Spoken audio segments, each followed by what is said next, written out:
ওই তো ওই তো বলতে বলতেই এসে গেছে দাদু ভাই। তা হ্যাঁ গো দাদু ভাই, পরশু দিনকে দেশের বাড়িতে যাওয়া হচ্ছে, তা তোমার যেতে কোনো অসুবিধা নেই তো? অসুবিধে থাকলেও যেতে হবে দাদু ভাই।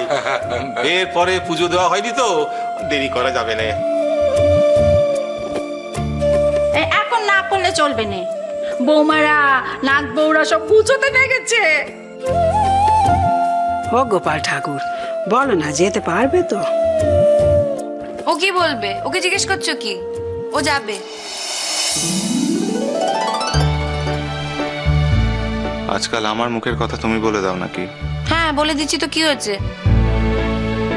তুমি উত্তর দিতে তো সময় নিচ্ছ কেন? দেখতে পাচ্ছ না আমরা কখন থেকে উত্তরের জন্য ওয়েট করে আছি? ও দাদু ভাই, তোমার যেতে কোনো প্রবলেম আছে নাকি? মানে ছুটির সমস্যা? ছুটির প্রবলেম থাকলেও আমার ক্ষেত্রে এখন খুব একটা সমস্যা হবে না।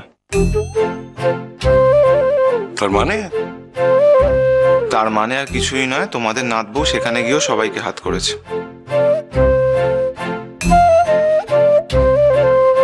হাত করে এসেছে মানে?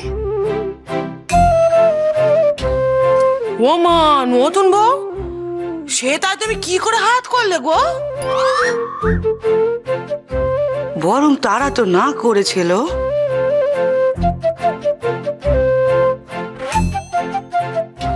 রেগেছিল, কিন্তু এখন তাদের কোনো রাগটাগ নেই।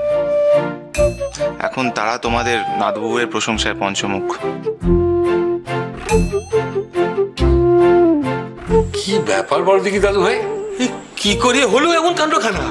সে নিজের বাড়িতে চাইনিজ রান্না করেছিল, সে রান্না নাকি এক্সেলেন্ট হয়েছে। আর আমাদের বাড়িতে সেদিন যারা যারা এসেছিলেন, মানে ভিসি থেকে শুরু করে বাকি সবাই, তাদেরকে সে রান্না খাইয়েছে।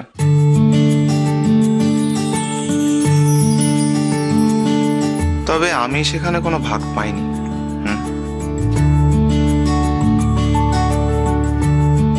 বড় দোকানের ভালো দোকানের রান্না সবসময় এক্সিলেন্টই হয় সাহেব।